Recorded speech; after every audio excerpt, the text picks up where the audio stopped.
வாழ்க்கையில ஐயோ இப்படி வந்துச்சு அப்படி வந்துச்சு அப்படி பார்க்காம கர்த்தர் அனுமதித்தார். உங்க லைஃப்ல அனுமதித்தார்ல, அனுமதிக்காததையும் நினைச்சு பாருங்க, எதெல்லாம் அனுமதிக்கல. ஆமென். எசேக்கியா சொல்றார், நான் நைட்டெல்லாம் எண்ணம் இட்டு கொண்டிருந்தேன், எனக்கு இந்த ஒரு வியாதியை அனுமதித்தார். காலில் எழும்பும் போது பொழுது விடுறதுக்கு முன்னாடி நான் இருக்க மாட்டேன்னு நினைச்சிட்டு இருந்தேன். சொல்லிட்டு இப்பொழுது நான் என்ன சொல்லுவேன்? அவர் எனக்கு வாக்கருளினார், அந்த பிரகாரமே செய்தார். நம்ம லைஃப்ல சில காரியத்தை அனுமதித்திருக்கிறார், இல்லை என்றில்லை. ஆனா பல காரியத்தை அவர் அனுமதிக்காமல் தடுத்தார். அதெல்லாம் எண்ணி எண்ணி ஆண்டவர் பிரைஸ் பண்ணுங்க. ஆமென். அழ கர்த்தர் யாக்கோபை அனுமதித்தார். யாக்கோபு அழும்போது சொன்ன அடுத்த வார்த்தை என்ன தெரியுமா?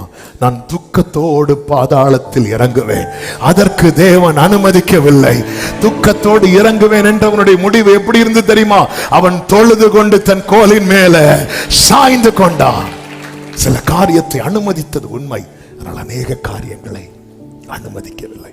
உனக்கு விரோதமாய் ஆயுதங்கள் உருவாக்கப்பட அனுமதித்தார், ஆனால் வாய்க்கப்பட அனுமதிக்கவில்லை.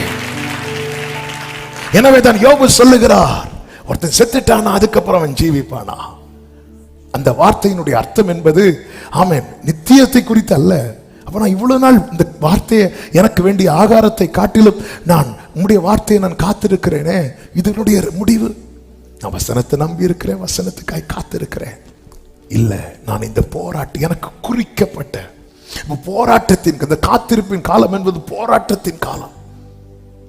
ஆமென். பவுல் சொல்ற, நல்ல போராட்டத்தை போராடி எனக்கு குறிக்கப்பட்ட இந்த போராட்டத்தின் காலத்தில் மாறுதல் வரும் என்று, மாறுதல் வரும் என்று. எல்லாம் கைவிட்டு போனதும் எல்லாம் போச்சு. 4 பக்கத்திலிருந்து வந்து யோபு கிட்ட சொன்ன செய்தியும் துர்ச்செய்தி. அவ்வளவுதான்.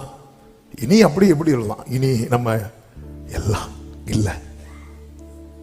உடனே பேச ஆரம்பிச்சிருக்கு, நான் செத்தா இங்கதான் என்ன அடக்கம் பண்ணணும், நான் செத்தா அப்படி பண்ணணும், நான் செத்தா எப்படி பண்ணணும், நான் செத்தா 21 குண்டுகள் முழங்க. நம்மளே பேச ஆரம்பிச்சிடும். யோபு சொல்றாரு, இல்ல மரணம் வரும் என்று எதிர்பார்த்திருக்கல. ஆமே, என் மனைவி கூட சொன்னா தேவனை தூஷித்து ஜீவனை விடும், ஆனா நான் அப்படி விடல. நான் மாறுதல் வரும் என்று எதிர்பார்த்திருக்கிறேன், நான் மாறுதல் வரும் என்று எதிர்பார்த்திருக்கிறேன்.